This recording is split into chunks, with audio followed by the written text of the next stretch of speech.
नमस्कार दोस्तों, आप सभी को डिजिटल एजुकेशन में स्वागत है। आज हम झारखंड विशेषांक पर विशेष रूप से ये संथाल विद्रोह पर परिचर्चा करेंगे आप सभी के साथ। तो संथाल विद्रोह, जैसा कि हम लोग को पता है कि 1855-56 ईस्वी में संथाल विद्रोह हुआ था। संथाल विद्रोह के प्रणेता थे चुनी मांझी के 4 पुत्र और 2 पुत्री थी।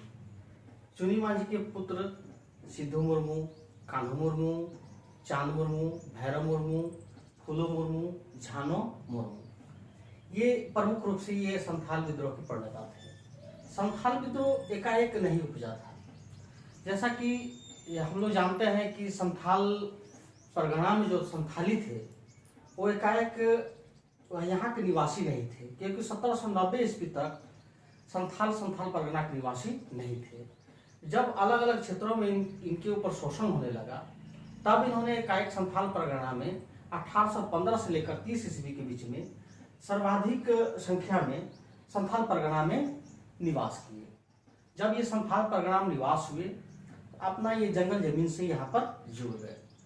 तो संथाल परगना में जब जंगल जमीन से जुड़ गए तो उसी समय, क्योंकि भारत उसमें ब्रिटिश औपनिवेशिक का राष्ट्र था, जैसा कि हम लोग जानते हैं, क्योंकि ये प्रमुख विद्रोह का एक प्रमुख कारण अगर पूछा जाए कि संथाल विद्रोह का प्रमुख कारण क्या है, तो अंग्रेजी उपनिवेशवाद और उसमें निहित शोषण तथा बंगाली तथा पछाही महाजनों द्वारा विशेष रूप से इनका शोषण। क्योंकि ये संथाल विद्रोह एक विद्रोह ही था जो व्यापारी, अंग्रेज, साहूकार, महाजन, उनके विरुद्ध ही आंदोलन था।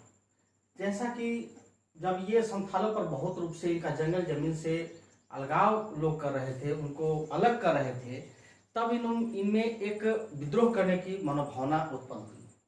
जैसा कि संथाल विद्रोह की जो प्रणेता सिद्धू कान्हू, चांद भैरव, फूलो झानो, इनका सिद्धू कान्हू ये सबका जन्म साहेबगंज के भोगनाडीह गांव के बरहेट प्रखंड में हुआ था।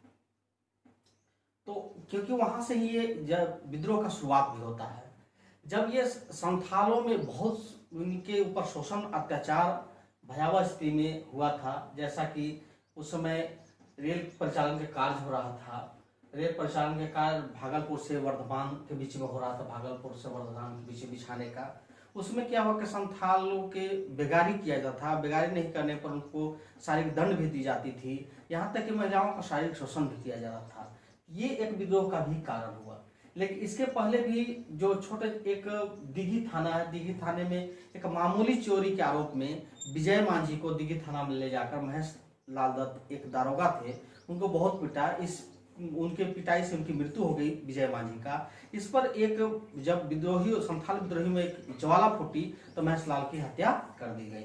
इस तरह की घटना है गोड्डा के करहरिया थाना में, वहां पर भी प्रताप नारायण दरोगा को विद्रोहियों ने हत्या कर दिया था। अर्थात ये विद्रोही हिंसात्मक रूप लेता जा रहा था। तो संथाल विद्रोह अपना जब हिंसात्मक रूप ले रहा था, तब ये जो संथालों के प्रणेता एक भगवान के रूप में उदय हुआ इनका, सिद्धू कान्हू, चांद भैरव, फूलो झानो का। तब इन्होंने 30 जून 1855 ईस्वी को भोगनाडीह में लगभग 400 गांव के 10,000 से ऊपर संथालियों ने एक जुटा, और इन्होंने जो सिद्धू कान्हू जो थे संथाल विद्रोह के प्रणेता, इन्होंने साल के टहनियों पर जो संथाल में जो प्रमुख होते हैं मांझी, प्रत्येक मांझी के यहाँ पहुंचाया कि अब हम लोग शोषण कर रहे हैं उनके विरुद्ध हम लोग के आंदोलन करने का समय आ गया। तब इन्होंने ये 30 जून 1855 ईस्वी को भोगनाडीह में एकत्रित होकर आंदोलन करने का, ये क्रांति करने का इन्होंने बिगुल फूंक दिया। और इस बिगुल में इन्होंने नारा दिया, अपना देश, अपना राज, जमींदारी, महाजन, पुलिस और सरकारी कर्मचारियों को नाश, करो या मरो, अंग्रेजों हमारी माटी छोड़ो। ये सब आंदोलन लेकर इन आंदोलन का ये बिगुल फूंक दिया। इस विद्रोह का प्रारंभ हजारीबाग, बीरभूम और छोटा नागपुर क्षेत्र में फैल गया। अब इस जैसे हजारीबाग से नेतृत्व करता थे लुबाई मांझी, अर्जुन मांझी, बीरभूम से थे गोरा मांझी। ये तब अंग्रेजों को जब देखे कि ये बहुत ज्यादा रूप ले लिया विद्रोह को, तो अंग्रेजों की नींद उड़ गई। उसमें 7 जुलाई 1855 ईस्वी को जनरल लायड के नेतृत्व में एक सेनापति की छोटी सी टुकड़ी मेजर बारो को नियुक्त कर संथाल विद्रोहियों के विरुद्ध लड़ने के लिए भेजा गया। परंतु संथाल विद्रोहियों ने अपना तीर धनुष के माध्यम से ही जनरल बारो को पराजित कर दिए, क्योंकि जैसा कि हम लोग जानते हैं कि अंग्रेज पूरी तरह से आधुनिक हथियार के साथ लड़ रहे थे और जो संथाली जनजाति थे अपने परंपरागत हथियार तीर धनुष के माध्यम से लड़ाई कर रहे थे, विद्रोह कर रहे थे।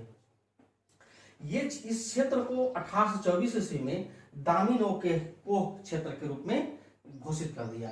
लेकिन जब अंग्रेज ने अपना रिपोर्ट दिया, एलिस एडम्स एक अंग्रेज थे, इन्होंने रिपोर्ट दिया 1855 पर, तो 1855 के एक्ट 37 के आधार पर इस क्षेत्र को संथाल परगना घोषित किया गया, अर्थात नए जिला संथाल परगना 1855 ईस्वी में बना। अब ये 30 नवंबर 1856 ईस्वी को 1824 को नॉन रेगुलेशन जो दामिनो को क्षेत्र था उसको समाप्त करते हुए इस क्षेत्र को 30 नवंबर 1856 ईस्वी को नॉन रेगुलेशन क्षेत्र इसको कहा गया, जिसमें कहा गया कि नॉन रेगुलेशन क्षेत्र में केवल यूरोपीय मिशनरियां का प्रवेश होगा, बाकी को निषेध है, बाकी कोई इसमें प्रवेश नहीं कर सकते हैं। तब जब ये 30 जून 1855 ईस्वी को भोगनाडीह में एक विद्रोह करने के लिए लोगों में भीड़ जुटी, सभी संथाली जुटे, लगभग 10,000 से ऊपर 400 गांवों से, तब इसमें कहा गया कि नियुक्त किया गया कि हमारे राजा कौन होंगे, तो सिद्धू मुर्मू राजा होंगे और कान्हू मंत्री होंगे, चांद प्रशासक होंगे, भैरव सेनापति होंगे। अर्थात ये विद्रोह शुरू हो गया और ये इस विद्रोह इतना रूप ले लिया, इतना भयावह रूप लिया कि बहुत हिंसात्मक रूप से होने लगा और इस विद्रोह में लगभग बहुत संथालियों की लगभग 15,000 से अधिक संथालियों की इसमें हत्याएं भी हुई थी। तब इस क्षेत्र को भागलपुर के कमिश्नर जो जॉर्ज यूल महोदय थे, 1856 ईस्वी में इस क्षेत्र को यूल रूल घोषित किया गया। इसमें कहा गया कि सारी शक्तियां ग्राम प्रमुख की होगी।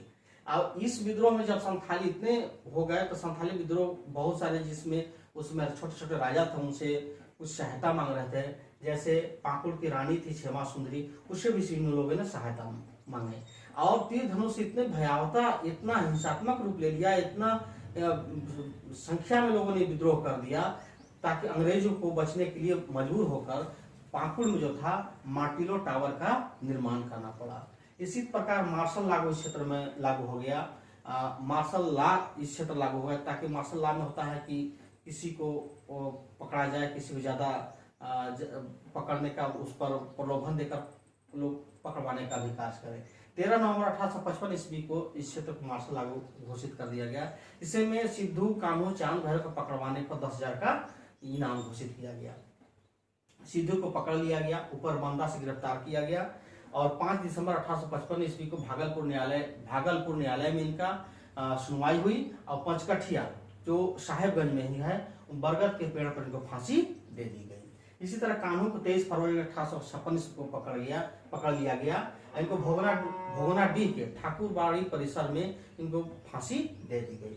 इस तरह चांद, भैरव को भी बरहट में गोली मारकर हत्या कर दी गई। इस विद्रोह को अंग्रेजों ने बहुत दबाने का प्रयास किया और दबाया, लेकिन ये एक विद्रोह एक ज्वलंत रूप से फैलता गया, जिसका परिणाम आगे चलकर विद्रोह में हुआ, जैसे 1857 क्रांति भी इसका जन्मदाता माना जाता है। तो इस विद्रोह को हम कह सकते हैं बहुत तरह के नामों से जाना जाता है। हुल विद्रोह, संथाल हुल, सिद्धू कान्हू का विद्रोह, खूनी विद्रोह इसको कह सकते हैं। तो संथाल का अर्थ ही होता है जंगल का तराई या जंगल का तराई इसको कहा जाता है। तो हुल दिवस 30 जून को मनाया जाता है।